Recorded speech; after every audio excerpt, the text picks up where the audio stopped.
Well, when the Federal Reserve paused interest rate hikes at Wednesday's meeting, it left the door open for a further move in the future, but didn't commit to further tightening.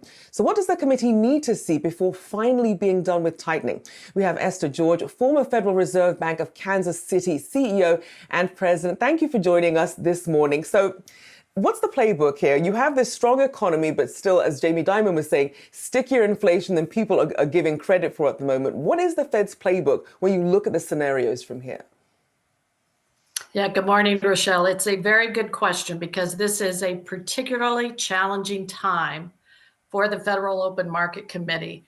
And I think you heard that yesterday from the Fed chairman talking about the need to be more confident, the need to be more convinced that these rates are sufficiently restrictive to cool the economy down and to see, which is their ultimate goal, inflation begin to return to that 2% target. So it's a difficult playbook right now, and I think their patience is a signal that they need to watch carefully how the economy is unfolding.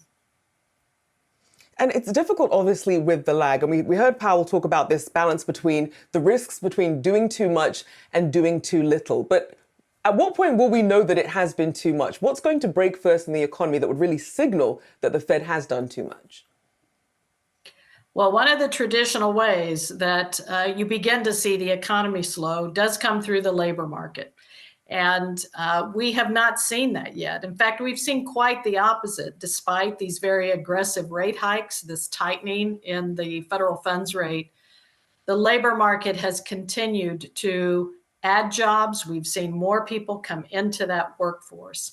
And so while the Fed doesn't want to unseat the economy, they do not welcome higher unemployment. Seeing some of that softening in the job market is something I think that will be a clue to them that the economy is beginning to adjust and that the demand is beginning to slow down, which of course is the real aim of their policy instrument. And are there particular data points you're looking at in terms of what the Fed will be assessing when it's looking for more clarity as to its next moves? So the very traditional things, of course, looking at the unemployment rate. They'll be looking at job vacancies, which remain very elevated. They're also, of course, going to be looking at the rate of inflation. And for the last few months, while inflation has come down from its peak, it is beginning to slow a bit in how quickly it comes down. So I think at their December meeting, when they refresh their individual forecast about where the economy is, you will see there how they are judging this current year GDP and going forward for the next couple of years. They'll be making judgments about that unemployment rate, and they'll also be making judgments about how they see the path of inflation unfolding over that same time period to inform what decisions they will need to make about Fed policy. And with that in mind, I want to highlight something else that Dimon said, because he was talking about this sea change that he saw in the number of long-term inflationary effects. He talked about the $2 trillion deficit, the largest peacetime deficit ever, with this low unemployment that we're still seeing. But apart from a potential recession, not seeing any disinflationary factors. Is that what you're seeing as well?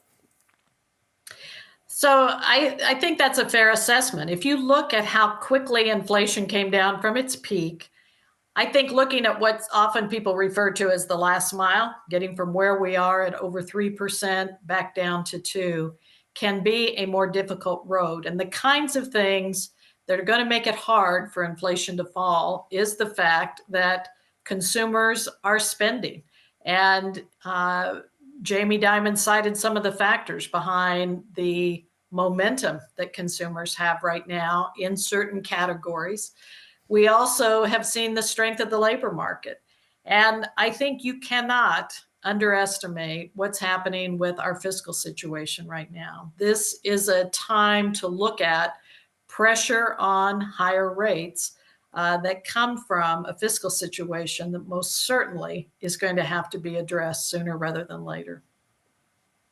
And so you raise an interesting point about some of the factors that are outside of the Fed's control when it comes to things that could put pressure on inflation. What do you see as some of the key things that are out of the Fed's control that are still contributing to stickier inflation?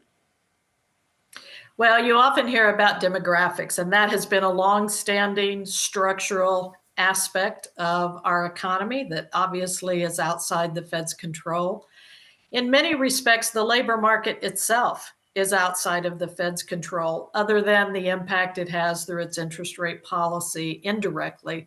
But looking at who's working, who's coming into that workforce, the skills that they bring to that are important. And as I said, fiscal policy clearly outside the Federal Reserve's purview, but obviously they must take into account the impact that that can have on the economy. So at the end of the day, I think the Federal Reserve is clear.